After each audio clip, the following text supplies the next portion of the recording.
Ke whaana nia kātou ngani. Io. Pang me ike a roto o e tangata ma se fine koro motu a koto. Oni. Ne funga sia ko rei o ngō. Io. Wau ke ngā turiki koto te o e koro. Oni. Ma wha te tai. Malo. O ke i tuku ai te ai tangata ka moe se fine o koro motu a. Io. Te taria ai anu ka moe whatomia pe me i whare a te. Oni. Ma wha malo, ma wha te tai ke a whiona. Malo. Ma kani te o toa. A iri ka moe lau maari o te kresi o a whiona. E ne whai nasi ma tōre e tāka mai. Oi mai e. E mau whia. E mau manu mau mawhana. Io. I he kātanga o i whia kore. O mau kia me whakakai, o moe te mamoe ki a whiona. E te kau kātanga mua, e te kau whaka kako mo i puna. Ai kātanga e ki kore ni. Mau kore o tanga i māro kini Christ te ko alo, kako mau whamo ui. Amen.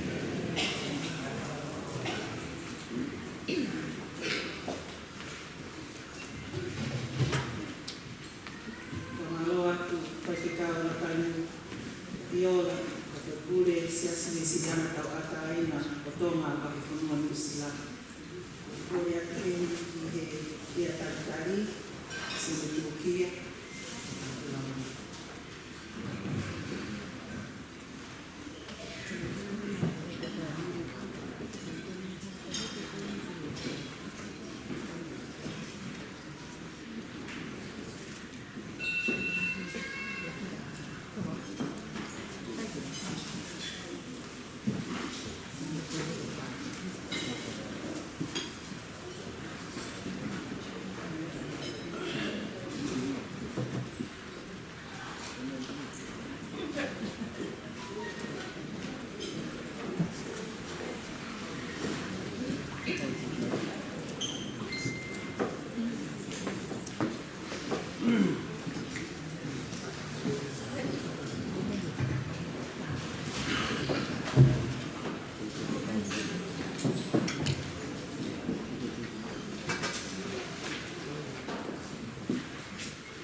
Porque o tua mafio, o capio, detta o tomani.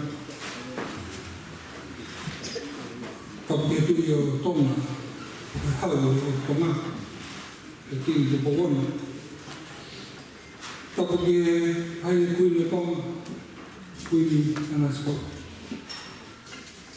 O tapat, e qua che parlavi, e via. Kako kweli. Aine princesa pure. Aine princesa sawa te maplia tulele tuita. Kalmao tuita. Tapatu como Catalônia e caia como tuai no Sinani. Aine princesa que tapu caniva kotoki. Tapu que Catalônia o hoi kamine o isia ko wei o mo aina ko na sei wei o la e mo sea o isia ko wei o mo o vine ko mi o papu ke palestini o mo ko mi tinga we o taina ko mo tua o a de roa o ma o pine Tunga ia tau hiri ai he via ki whakakoa koe. O tapat, ke kolomotua, hono kotoa pe, i nusila ka umae o pe, umo mea hei. Si whakaua atu, si kainga mi o hua. Pia moe kainga o lomu, mi tohua. Kolomotua. O tapat, ke kau whakaake, hono kotoa pe, como mea mai e viaje whakatoa koe. O e viaje, o e whakapeta.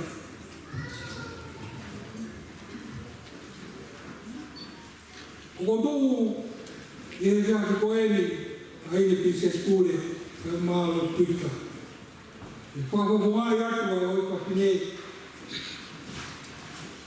Ngai whae, Moi kainga kolo motua wa Aotearoa moi o te. E whai haka wheta, mua whakamaro, e kainga PCC pule, moi kainga PCS Pataloni, ia moi kainga me maheni, holo ka pe mo mea mai, e te whakakolona. Koe poupou ke whakahoa, e whai atu me kau ke pini o sia kau ia mo. E kai ke au no, malo, homo mea mai. Nā whai tawao e kahi ne, o malo Twitter, e mo mea mai. Malo o kahi ne, a manatu ofa ke kaina, moi kolo, o tau lau aki, ai kolo eiki ko kolo matua, ia malo o mo toko. O kou taitai rei ki mo tolu hana pape, aki ai same hio ko manima o aho. Peso aki. Hau ke tau hiwa fia te sihowa. Ke tau mawawa ki ko tau matu whakamoiana. Aile, i se skule. Ko same ia ai hapoi. Ko motu ana babe, hau. Ka mai hau hana kia ka sihowa. Ke tau mawawa, ke tau makatu whakamoiana. O ai makatu sihowa.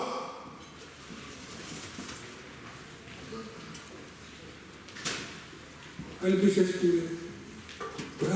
Koe mawawa, moi bebia. Yo tau makatu whakamoiana. O sihowa.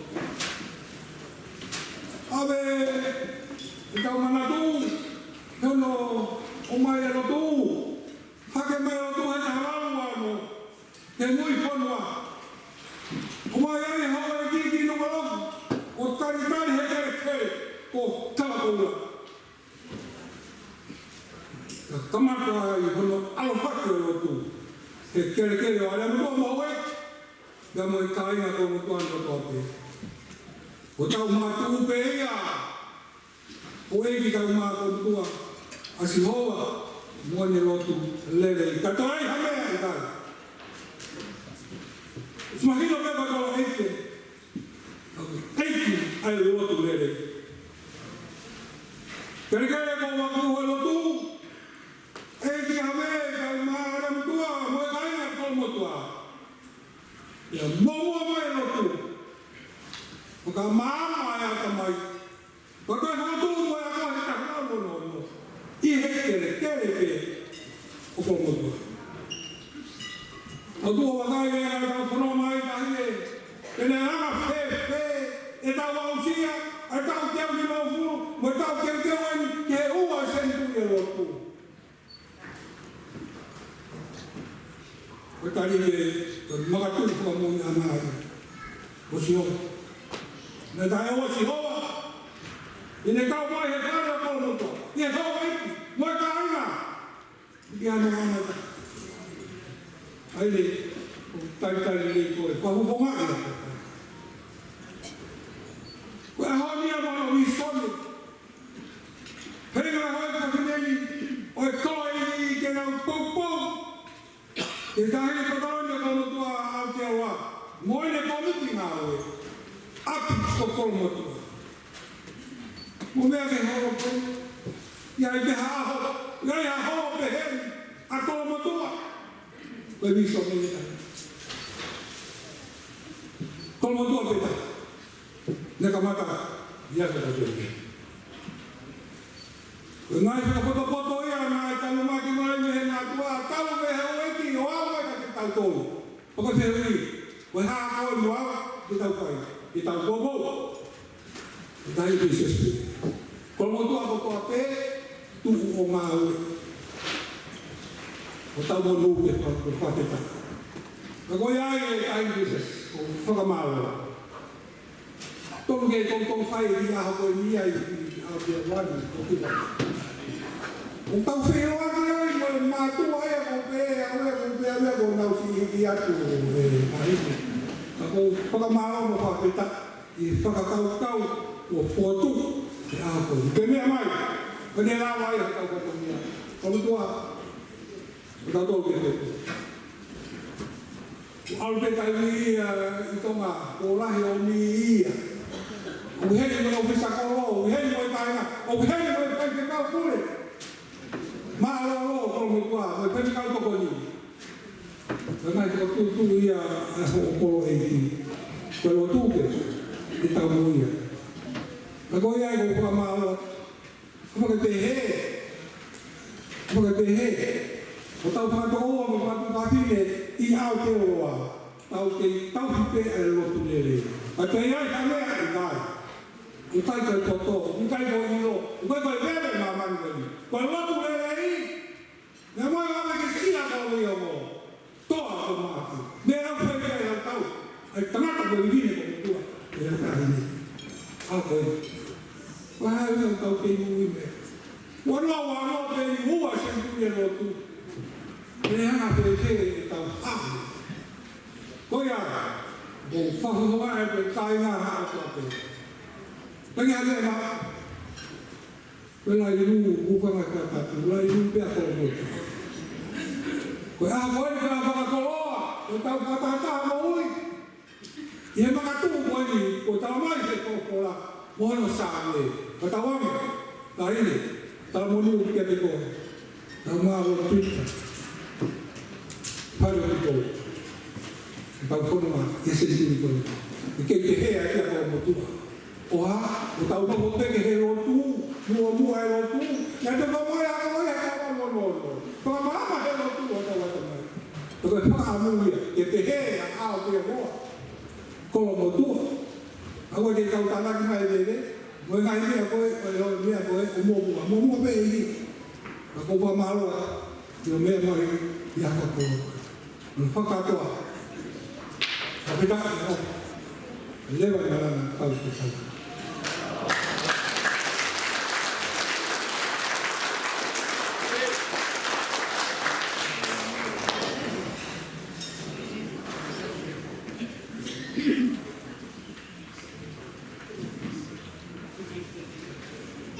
Tuloa tahi de Princess School. Kawatoa whātā koe ki tera mai reko nike, whaetaki whakohana.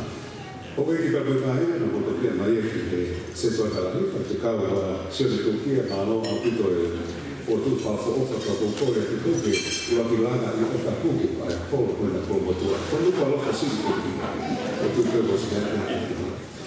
O koe ki kapu kāhina, koe te peke hoka te tau kōkana o e te whiti. Tai tau whitia heni a eki sione i kapawhana, o te whoki lana malo e tau maari e reki tau whataha i he mobility koula koe te. O eki ka moe ka ega, o ku lahe puto e polo kalama mo tō tūki e tau whawhiawhia o e whiti ko i aike ua e kai peke e tau mau mo peke i koe e alo taini. Ka koe whenama e koe hiho kore koe ki a whaife kau te whaara no se koro ke me lama pai mua a whakoko atu ai lotu koe ni o wau ila koe ni koe te a whiti a taki te whaife kau no se koro e ki a matuka ke ki koe tu ane. Ka e he whaika maare koe ni lama pai ai whaife kau ka ri tari whaife ki motolo ko motoki e a amere mai ki te kolomotua ki e kolomotua Te ika te kolomotua a celebration. Kai tari whiwhia e tō kaha toa ko mea mai i he ngālo te he whiwhiri. Ko me heni whoki ai studio e tutupo e rama te kaha toa. Mea tōnu mai mai mahi. Kapa te he he koe whonu ani te te whoki kamu kolomote. Ka whitare māua ki tō whaiwhikau loseko. Whaiwhikau koloa whoki she's one of our counselors at Queen Salvatore College. I believe she might ground here for this very impromptu education conference. Malo patulong atu ini mikanya komotua kita waktu yotua maaf okonga ini tuli fakuru malo nai fai katika kumu fai la mai malo ya Fiona yo kita tuan kuini yang mau sia-sia moni sia apa sia whononga mo whotutu a hoskaina. Io. Ia mai ko ia hele tahine i festival no whare. Moni. E whawhikawa, me kāina kolotua a te roa. Io. Ki nā tōru, hai komiki, kolotua, me tonga, o mau hahao te heni, ke lau huma monu, o mau tātua ki. Io. Ka mau toi korea te, hai la mari, ma me ma whiona. Oi mai ei. Rea mai, o tātua ki. Io.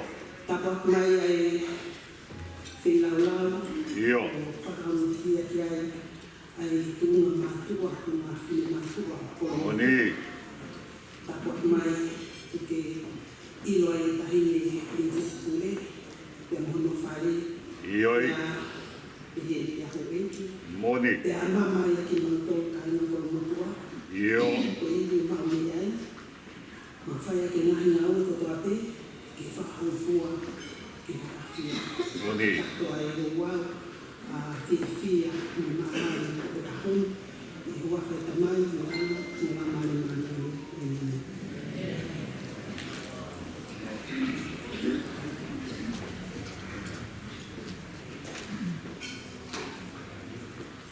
Pe tai mawe ta paki e o wa e fefiri ma no pito fai se tava lo se coloa. O e che mo tai na colbotu a so la per bula che no to a to e per ma le due che so a te di ai tambe a colbotu che na o tu na nati. Fasi so e fefiri e ali che dai ko ya ko wa fa fe ya te tau ma o ko ni ai fa le ku te di ai la kaunana na ko te ma ko i he kantia. Che fa fofa la cultura per una zona che fa la di cultura o che non tono che può fare uomo che hai con che carina allora ma da un po' di tecnica che tu di o FFD o possa dare mai ai gli protocolli perché so che io ho con che FFD poi ho hai che calma o FFD che tanto ti lava tu per o la che fai che può lava poi che da te dire che protocolli o FFD. Ma te kore tu hewe ki he tā mea masani tōtō atu taha i he otu whereke. A mea na kōwa tua māua ki tō kautanaka. Tuku i mai moha whai whasmāni. Oia.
ni e tapaaki ko e mui e te file i he tapaaki ki mui ka taki whamore more ai kau inta ai kau serve o te pile koe i mua ki nga mao mai i ko toi ngā whamore more kau ke te pile i mua heni o ke serve a te pe ko toi ngā whamore more mo wakai atu ki ngā station mo lava pe ki ai i he o kamata pe te pile o kuofi e taha ki he ngā serving station o tau hoko atu ai te whamore more malo.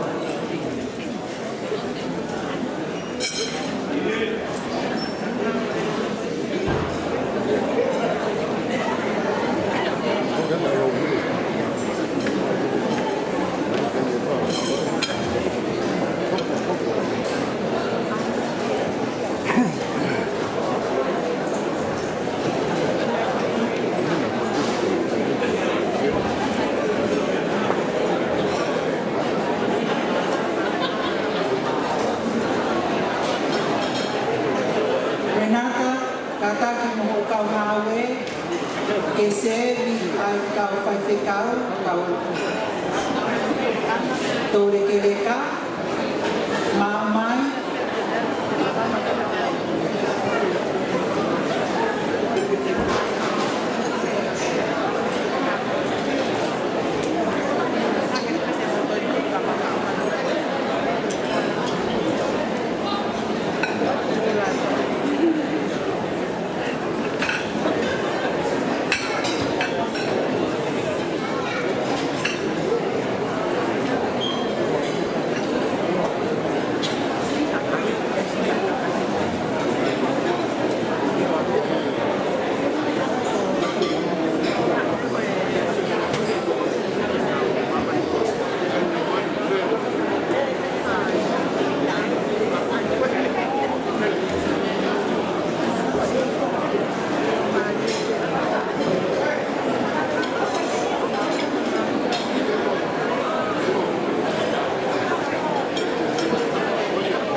DJ Kenny, che le chitarra ma non è facile che parte anche la ora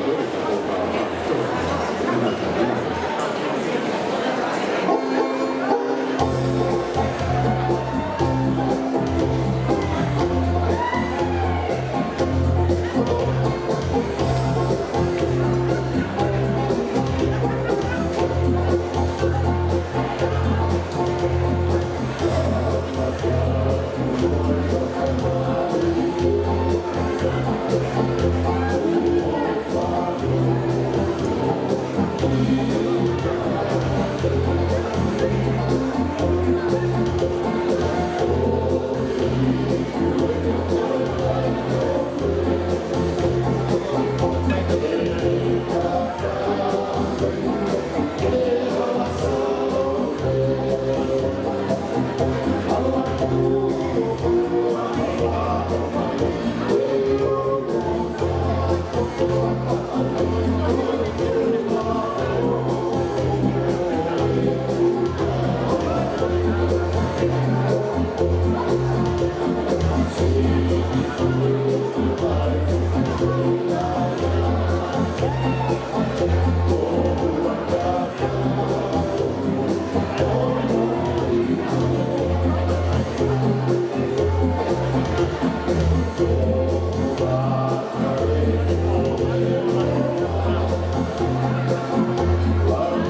Tahine Princess i kau atoa whātaro e ki potuane ke tokoni i hono a tataki tau whatogia. Whatolo watu hoa i ki tapu i kāhena kolo motua. Koe e whakamāne koe nito to e whawhai heni kau tā mea koe ni nei kolo motua. aamu kolmatua tuli tätä. Aivan ihmeeltiin ja rakat tuolta niin. Kiitos tautia rahia pitää ratkaisuun. Kun eu fini koko ekipäivän päivän, kun on koko hotofokia polyfish, English speak polyfish, 48 years of English speak polyfish here in Aotearoa, kun we hakutiin lavatua muima ei, ihmikoikin ei se fini, kaikkein heko janga pesokoga, ja voi toimitaan polkaa. Ihmekin whakamaare, kun nytkin faataa, aamu afeijatu, Tainga tu he fini ke atape foki e na extension da ata to kodi koi fini ya ku a fefi a pito to ya foki ka de pa kuri ki koi tuo wa. We have a registered bar here this evening, so if you want to enjoy some of those privileges, it is open on that side of the room. Kaki te te fa fefe heni a DJ Kenny te ke maa mai ka po kolmotua Kore whamara tu peho o eki ka moe kāinga I he kini lere tō mui e tau mau mea tō kōni he whia whini. Tau tu whawhetai mā loa pita ku tang ke maari na tari ai anga peho tūtu e pō kāna ko e whia whini. Koe te whawhei heni a DJ Kenny kini te omi te moha fwoi whasi. Tā mai koe pensio e whawhei whanono.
Asia ia, koe whao ia Spencer Fusmalohi, tō atu au pita. Ho e ki te mataina, mālo e tau maro e whiawhini. Kua tō atu tahine princesi, kau ato, kore koke, hoka te pē tau whato gea he whiawhini. Ka koe ki whaita maari e koula, koe ni ho e ki ka moe kaenga. Te whanga pe mua o whakahoko atu ai ngahi puluku. Na nau toko ni mai ke malama o whakahoko ai e whiawhi whakakoloa koe ni. I he tau whakataha e te moe tahine princesi, mo no whare.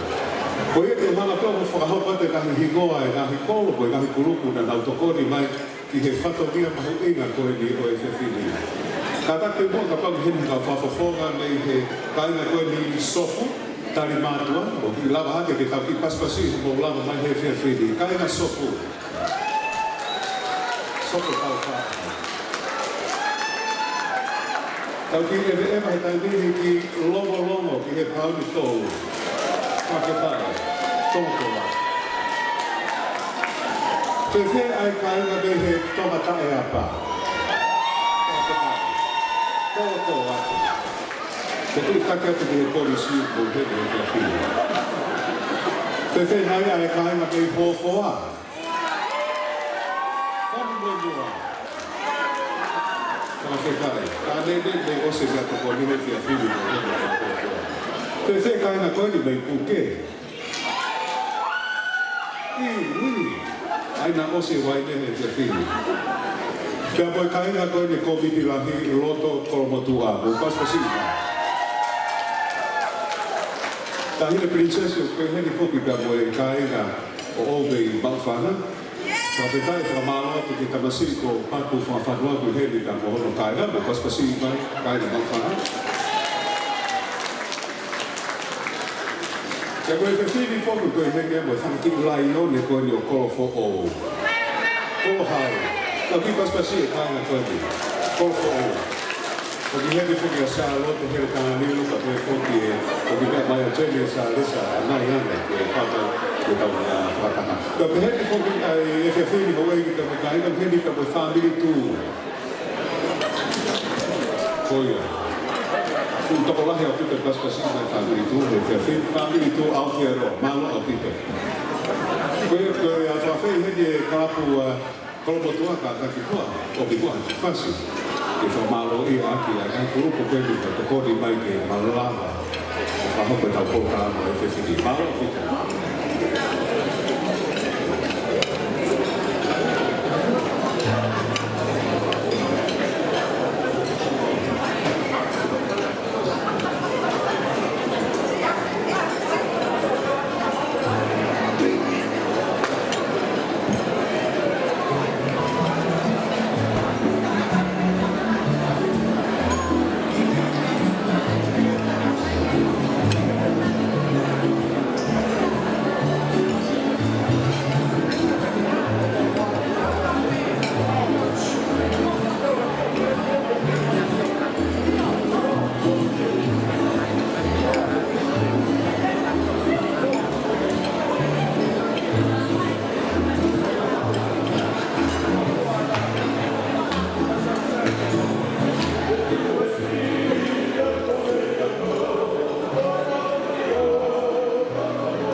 kawa toa te ko ke ho ba te pe kawa ko ka ma o e te fini ko ni te ka ka ni o e ki ka ka ni ko ba tu ka ma lo ka ma o e te fini ma lo se fo ma o ba le la ni ma ni se so ni naka na to ra ke na o e ki ka ba e ka kai fo ba o e te ma le ko ni ka ho ba te ki he o wa ki re a ko e te fini ko e ko ka ma to ni o e te fini na e fa se e ai ai fo na fa re o to ta ku wa ki o mo te ki ta ku ka ku ko le fo le mo le mai na ta ki fo na fika u wa ko ta ku wa ki ko to ma tu ko la wa tu ka mo e ki se e fa le no fa du ka ko e fe fini o ku a fa to ki mai e sete fa na fika ko e ko le fo la le ko ki a ku ko a ko ko tu wa ko e fa mai ko ni ko ki pa si vai a sete fa na fika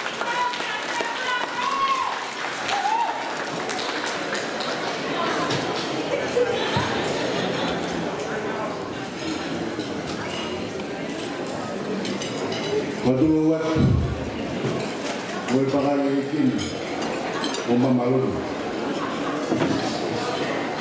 Tapi kiasio ayo tua bermudimal kuyani wakil lekatau. Kapatu tanya princess salah tu makhluk tidak ada duit. Kalau apa? Berkumpul aja kalau kau aja. Kapan lo tuita? Apa mau kau? Mau kau nak kau? Kapan kita tadi kau pun bahan musla. Bahan kau pun. Kau bahan apa musla? Kau sekolah kemana? Kau nak? Berhak tahu macam. Tapi tu di tanah fonua, apa fonua? Boleh jadi fonua apa fonua? Apa betul? Kata buat kawato. Lepas mak satu dia. Ada orang tuan di Papua ada hari itu buat MC lere USFin. Orang isi kepada kita apa buat PB kalau di negara seperti kita buat kamu rekod. Betul pulau atau pulau ni kau nak cerita pada pulau. Lepas pulau perayaan bahagian atau betul. Kalau isi yang komiti apapun bersalah apapun apa betul. Kemauan nak kata apa ini? Mama imagino cuidar esta comida que mau pou kakak di kantor boleh. Malo. Kau tahu kalau sambil melihat, kalau pulau atau kita sekali pulau kan, mesti kami tak perlu buat sambil melihat. Tu kau saya mari kami ke apa? Ini Sebab kalau melani kamar dengan tanah. Malo. Kita pulau tu kita kasih pulau kapten dia biasa kami yang pakai. Kalau ada kamar tu ni mai pulau gaya. Karena pulau bagi dia mulai pada kantor pun pura bahasa nak berbuat. Kami bakal kami jangan ke apa ini. Kata video dia.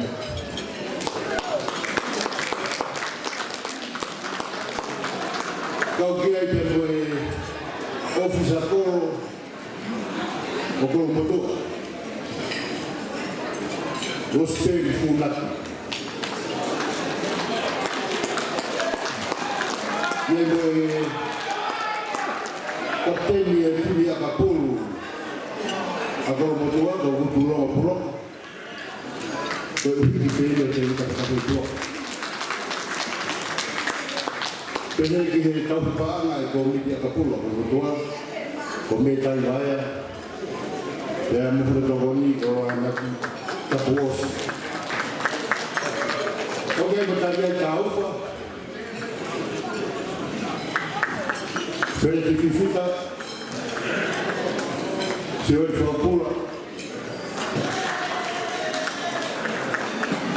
ini dia masuk. Dia membutuhkan apa yang difaham.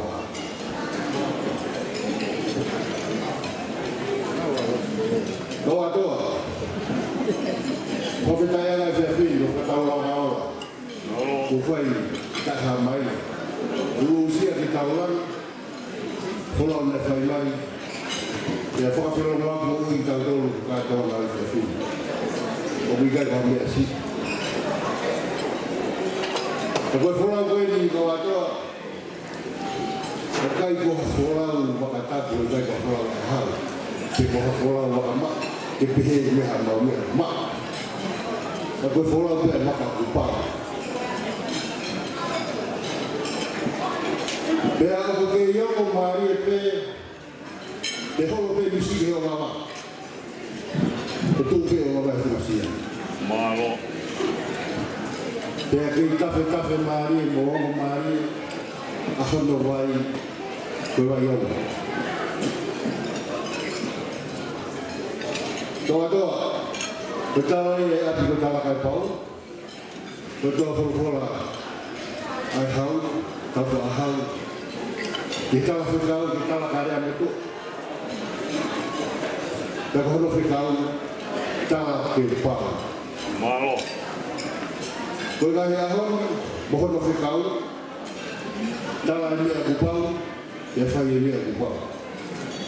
Mori ke maua o kawa atoa ki whai hasari tungoa, tuke tala e harapai, Mali. ki hangahi ngau e mo maulawa mi to. Ka hange peko mungi ai, e taki pea e whafofonga ka te pinta ka whiploka i hangahi ngau e katoa pi, mo i langa ngau ka kua ngai ngau e kupau. O whono ko mai kolo talu i e wafu tahanima, e au mai e ahon, ia e whotunga who'o, i he nofo ai kolo mohono ngai ngau na. Te hange peko whahoa ka watoa whaporemore e matana te ria, nā kōsani tungua ka mea ki maurau. Ko ngare te nia o wai. Lawa ngai whatongia i tonga langa ai tini, i mara e kapuru. Whakahua wha, he mea whio, ko e sūnia mawhire, tini. Malo. Te hange peko mōmia i, o wia he no whekau. Ko tōro, mi roto tatau, ai uhina o tingoa me o mai. Lawa langa pe moe whare whakahanga kai te whie, pe whahuafa mui he tahine koini. Koe mere si uri ki tak. Ho. Malo. Pe koe tawapi ko halano o atoa. Koe i misi totonia e toa i misi ki ea. Ko kakai ia pene ni mahingi. Ia wa e tini ki whamaisino o au ki he whamafuru pokuri i tāpuni. Pea o koe iai mo ngahi ngā au ke. O hanga ki ai e komiti. Ngā ue mo komiti kapura o motua. Iha ngai langa ke ke. Kaua e mara e waina ki kakai ke whine. Le polo no pate polo. I mara e halana. Ka koe makea ngā ku iai mo koe ngau makea he koe pakone pea ngā. Koe tani pete no whakahoko mo whakataki. Ko te wake langa. Ai kirinik. Whono whakarea koe super kirinik. Ako motu. Te tupe mui he mara halana. Kono whakau kau. Ke te toko e tonga lahi mai ngau. O fu toko lahi ai. Ai awe e kakai ki wharamahaka i oa. Kei lawa ke wahe a konga. O ngau e i he kirinik i koe. Ka koe whula koe kau atoa. O whake ko whahaan nei. Maurau e ke whakamahira e mau pōpō kakaka. I he ngāhe ngau e kato. Mau whakamaro ke sea. Pauri ne tau. Ka paa sea koe e kōwite o tau apa. O korokotua kawa i nisi. Malo. Kōtui koe kōtunga ia. Koe tala se kau. Da tala ke pau. Koe aha ngau e tu ma. Te eiha ngau e mahi. Ko koe koha ngau u whataina. Pea mahi. Ko tala kai talanga kaina ia e nofo. Ai tanaka tolo motua. Ko te koe. Te koto wharea te nofo kai. Nai ahonu. O que tu pe e ngā hi mau mau, o ke to pokat, ni hi ngā hi wai ni tole te. Kono ko he mea ku pau, whai e whekau o ku pau, o ngai koloa le nei, e pau i tau whanongo. Malo. Whawhonga te whamara i o whaahi ni sea, ni ita kapekua, te mai tau ngai kau whanongo kotoa. Mau tau monua tu Haile Princess, tau maa whare, whakakoloa, a mea mea te kūnu, te koe Haile Princess kua kotoa. Whakakoloa ia e kākauna koe, pea kei lambani rei pe i Aotearoa, a Pataloni, a tāhine o mere sivika, pani wala kuto whiri, ko Pataloni e, o i kōmi, a ka pūra e kolo, Boy ngā kōmiku. Nau whakatoa ka watoa ko whamawaya. Tau punua ngā ina au whanau katoa pe. Whamiri ka whahoha nei. Whakoroa ia a kei mahino. Koe nofo ai tō ngā ule whahotu ngā ia. E tō onga, koe unga, a tangata koe motoa. Koe whapapa, loto tō. Tewe tō ngāki, wani makua ki iyo. Kau i kōla i e whae loa ai tau na fō. Ka koe e maruanga, meri loanga. Oi tau na fō. Niwe rea, o whamaro. Te tau. Malo.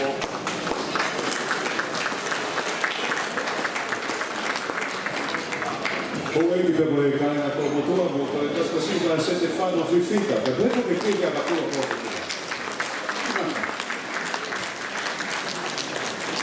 Koe mi pe moe kāinga, ladies and gentlemen, madame and monsieur, ke tau hoka tu hene ki he o wako kahi tau o luna o e whewhiri. Kia koe e whewhiri whakoko e mi pe moe kāinga, o sto tu i uru mai, pe kosi sima i mai, koe tau o luna pe e lima e whewhiri.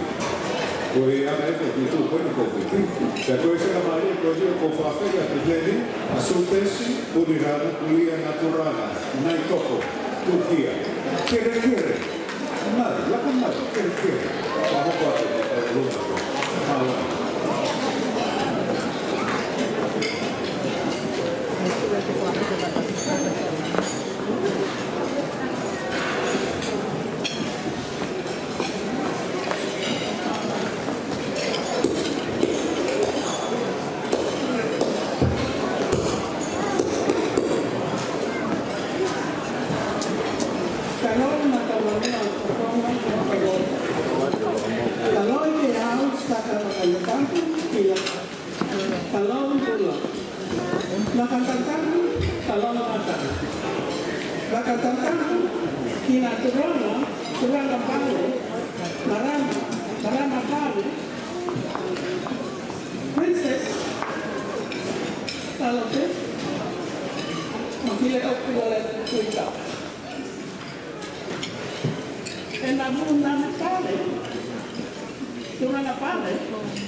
Makalena. Moi hau eiki. Kapu kia kawa toa, maui. Moi haa na kāpule. Whakakaku moi haa whakaaunga tonga. Kapu kia ka ispeni, moi kau wiki pule. Oi kolo ka kolo kua. Whakakaku ki ngai tuunga whare kātoa. Ai kolo eiki. Ia ki hasola moi bungangi. O ku fio i he whukeri anana. Kai hataan, ke kikine matua, ka e iloana. Ke whakatakato, ka fia ngā whana. Kia ka reina. O ku tau so lawari i he kia whini. Ko tau manatu. Loto kotoa pe ki he ngani tu o whare. Na whai ai e te pū. Te ngani tui. Koe mātua. Ko nau sikuri atu. O ku fia, a whamiri kukia i he ati ko a o si. Te hei e kaina kotoa pe, o kola matua. Te whana whame ite, te whekuna. Te whakairama atu, ai kōpō, mo lana ngā ue a ko tau whai. Kātoa, kāwātoa. Tūna ia kaina mārie. Ki he kaina kola matua kakape. Ke kola eiki. Ke whai na whakahe ite ke teike una. Tāhia princess sala te mafure a tuika. Ka koe ki tā huine. Ka koe koe ki kā nana. Ka ki whine matua. Ko hofine matua. I he api ko āhau sini. Asifu, waka kola matua. Ko rupi, te ine, sina, tukia. Kia koe whine matua whakahoa ani. Ko hofine matua. Me tui lau. Manua malama. Nayal. Otural Islands. Langemba. Sawana. Lama. Please. Koe whakaunia ia, whakahaka whakaunia a ki e motu ana. Tatawa. Bravo.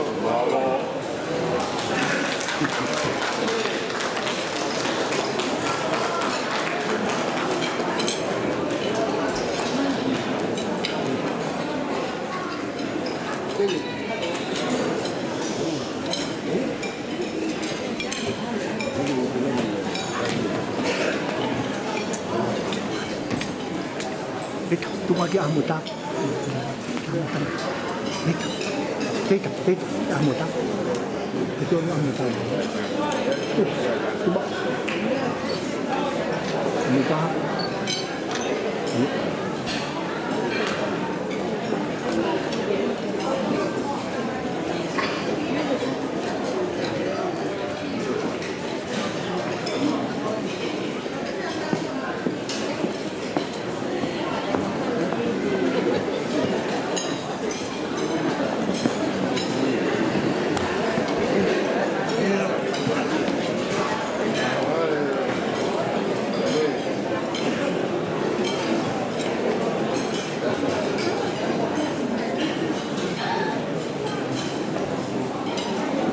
Wow.